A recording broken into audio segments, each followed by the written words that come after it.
P T I کی جانب سے جو کہ کہا جا رہا ہے کہ مرکز میں چونکہ پی ٹی آئی کی حکومت ہے تو اس مرتبہ وہ حکومت بنائے گی، فیورٹ انہیں قرار دیا جا رہا ہے۔ اور پی ٹی آئی کی ٹکٹوں کی اگر میں تقسیم کی بات کروں تو بڑے طریقے کے ساتھ پی ٹی آئی کی جانب سے جو ٹکٹیں تھیں وہ تقسیم کی گئیں۔ اس میں کچھ اگر میں فگرز آپ کے سامنے رکھوں تو پی ٹی آئی نے اس مرتبہ سب سے زیادہ جو ٹکٹس دیے ہیں وہ دیے ہیں گجر برادری کے لوگوں کو، یعنی کہ ان کی تعداد تقریباً 10 جو ہے وہ ہمارے سورسز کے مطابق 10 ٹکٹس جو ہیں وہ گجر برادری کے جو لوگ ہیں انہیں پی ٹی آئی کی جانب سے جاری کیے گئے ہیں۔ پھر اسی طرح سے جو جاٹ برادری ہے انہیں 9 ٹکٹ جو ہے وہ جاری کیے گئے، اور پھر اس کے بعد جو دوسری برادریاں آتی ہیں ان میں راجپوت بھی ہیں اور دیگر بھی جو برادریاں آزاد کشمیر میں ہیں انہیں بھی جاری ہوئے، لیکن 2 بڑی جو برادریاں پی ٹی آئی کی جانب سے جنہیں ٹکٹ جاری کیے گئے وہ ایک تو گجر برادری اور دوسرا جو ہے وہ جاٹ برادری کو ٹکٹ جو ہے وہ جاری ہوئے۔ اور ہم نے دیکھا کہ 2011 میں جاٹ برادری نے جو ہے وہ پیپلز پارٹی کی حکومت تھی اور وزیر اعظم بھی ان کا تھا، اور انہوں نے جو ہے وہ حکمرانی کی۔ اب یہاں پر ناظرین معاملہ کچھ اس طرح سے ہے کہ اوبیسلی آزاد کشمیر کی عوام جو ہے ایک تو احتساب کا نعرہ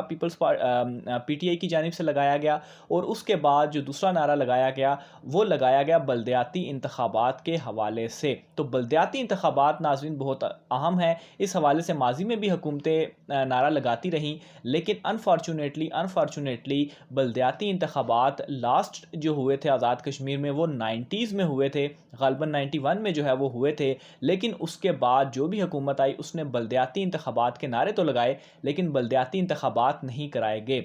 پاکستان تحریک انصاف کی جانب سے اب جو ان کا جو منشور ہے جو آزاد کشمیر میں وہ تقریریں بھی کر رہے ہیں، ان میں ایک بڑی بات جو وہ کہہ رہے ہیں وہ بلدیاتی انتخابات کے حوالے سے کہہ رہے ہیں۔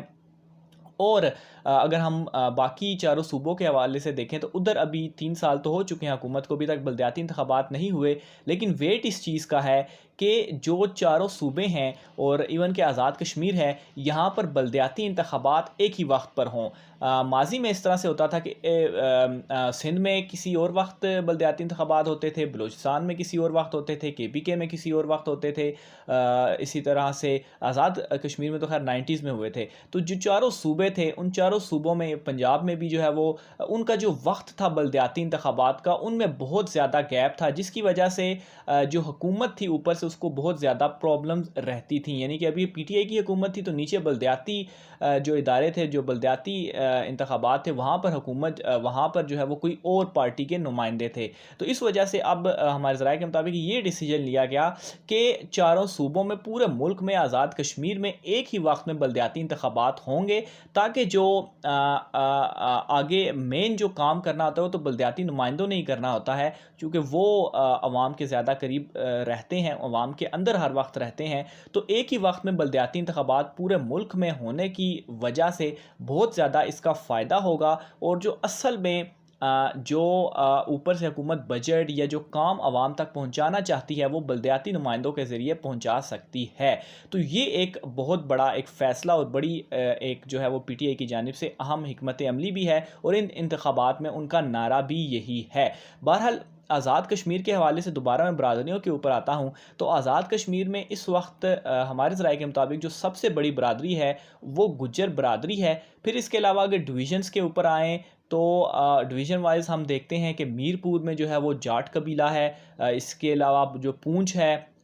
اس میں جو ہے وہ مکس ہیں، گجر، راجپوت وغیرہ دیگر برادریاں بھی ہیں۔ لیکن اس مرتبہ جو اوبیسلی الیکشن ریزلٹس کے بعد ہی پتہ چلے گا کون سی برادری جو ہے وہ سب سے زیادہ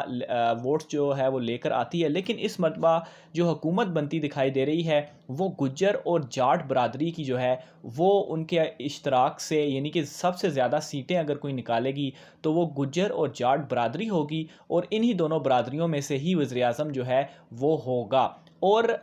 اوبیسلی جہاں تک اگر ہم راجپوت برادری کی بات کریں تو راجپوت برادری کو ایک تو ٹکٹ بھی بہت کم جاری ہوئے پی ٹی آئی کی جانب سے، تو اور دوسرا مسلم لیگ نون کی تو مطلب ٹھیک ہے ان کی جانب سے تو جاری ہوئے، لیکن 2016 میں ان کی حکومت رہی راجپوت برادریوں کی۔ اس مرتبہ حالات اگر پی ٹی آئی کی حکومت آتی ہے تو اوبیسلی جس طرح سے ٹکٹوں کی تقسیم ہوئی ہے گجر اور جو جاٹ برادری ہے وہ موسٹ فیورٹ ہے، راجپوت برادری اس مرتبہ ہمیں جو ہے وہ حکومت میں ہمیں آن پیپر دکھائی نہیں دے رہی. بہرحال اس حوالے سے فائنلائز چیزیں تو 25 جولائی کو جو انتخابات ہوں گے اس کے بعد ہی سامنے آئیں گی. لیکن پاکستان تحریک انصاف کی جانب سے یہ بڑی بات دھیان میں رکھی گئی اور ٹکٹوں کی تقسیم بڑی سوچ سمجھ کر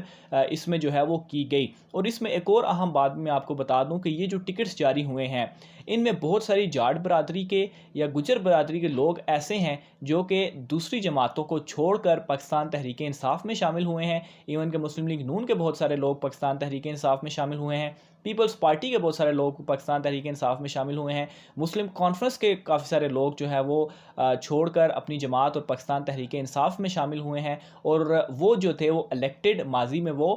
سلیکٹ جو ہے وہ ہوتے الیکٹ جو ہے وہ ہوتے رہے, وہ منتخب نمائندے رہے ہیں اور ان کا تعلق بھی انہی برادریوں سے ہے, یعنی کہ گجر برادری اور جاٹ برادری سے. تو اوبیسلی ایک تو یہ فیکٹر بھی بیچ میں آ جائے گا اور دوسرا جو ٹکٹوں کی تقسیم اس طرح سے ہوئی اس کا جو ہے وہ اوبیسلی اس مرتبہ کا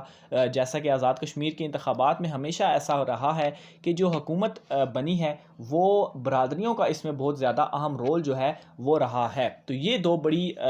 پی ٹی آئی میں جو دو بڑی اگر میں برادریوں کے حوالے سے بات کروں تو وہ جاٹ اور گجر ہی ہوگی. باقی ماضی کے حوالے سے میں نے آپ کو بتایا. آخر میں ناظرین ٹی ایل پی کے حوالے سے میں آپ کو کچھ ڈیٹیلز بتانا چاہتا ہوں. تو ٹی ایل پی ناظرین جس کے اوپر پہلے تو یہ خبریں آئیں کہ شاید الیکشن کمیشن کی جانب سے ان کے اوپر بین کیا گیا, لیکن بعد میں الیکشن کمیشن نے کلیئر کیا کہ ایسا کچھ بھی نہیں ہے, یہ فیک خبریں وغیرہ ہیں. تو ٹی ایل پی انتخابات اس مرتبہ بھرپور حصہ لے رہی ہے اور آزاد کشمیر کی 33 نشستوں میں میکسیمم امیدوار جو ہیں وہ ان کی جانب سے کھڑے کیے گئے ہیں. 2018 کے عام انتخابات میں ہم نے دیکھا جائے تو ٹی ایل پی کا بڑا اہم رول رہا ہے اور بہت بڑی تعداد میں ووٹ جو ہیں وہ انہوں نے حاصل کیے, جس کی وجہ سے بہت ساری جو دیگر جماعتیں تھیں مسلم لیگ نون, پاکستان تحریک انصاف اور پیپلز پارٹی, ان کی بڑی تعداد میں جو ووٹ تھے وہ ٹوٹے اور ٹی ایل پی نے حلقوں میں بڑا اس سے امپیکٹ کریٹ جو ہے وہ کیا. اور اس مرتبہ آزاد کشمیر کے انتخابات میں بھی ٹی ایل پی جو ہے وہ بڑا اہم رول ادا کرنے جا رہی ہے, کیونکہ یہ کسی بھی جماعت کے جو ووٹ ہے وہ توڑ سکتی ہے اور اس سے دوسری جماعتوں کو بہت بڑا لاس جو ہے وہ ہو سکتا ہے. ٹی ایل پی اور دوسری اگر کسی مذہبی جماعت کے حوالے سے بات کروں تو جماعت اسلامی بھی یہاں پر ہے, لیکن جو اس مرتبہ فیکٹر ہے جس کے حوالے سے بات بھی کی جا رہی ہے وہ ٹی ایل پی فیکٹر ہے. اور ٹی ایل پی کا رول ان انتخابات میں بہت اہم ہونے جا رہا ہے, کیونکہ جو ووٹس وہ لیں گے اوبیسلی کسی نہ کسی جماعت کا وہ ووٹ ٹوٹے گا اور اس سے دوسری جماعتوں کو بڑا اپسیٹ بھی ملنے جا رہا ہے. اور ٹی ایل پی یہاں سے اوبیسلی ہو سکتا ہے کچھ نشستیں بھی وہ یہاں سے نکال لے, لیکن ان کا چونکہ ایک تو وہ پہلی مرتبہ آزاد کشمیر انتخابات میں حصہ لے رہے ہیں تو ان کا جو کردار ہے وہ یہاں پر بہت اہم ہونے والا ہے. تو ناظرین آج کے ویلاگ سے اتنا ہی. اپنی کمنٹ کا اظہار جو ہے وہ آپ کر سکتے ہیں. آج کے ویلاگ میں مجھے اجازت دیجیے. اللہ حافظ.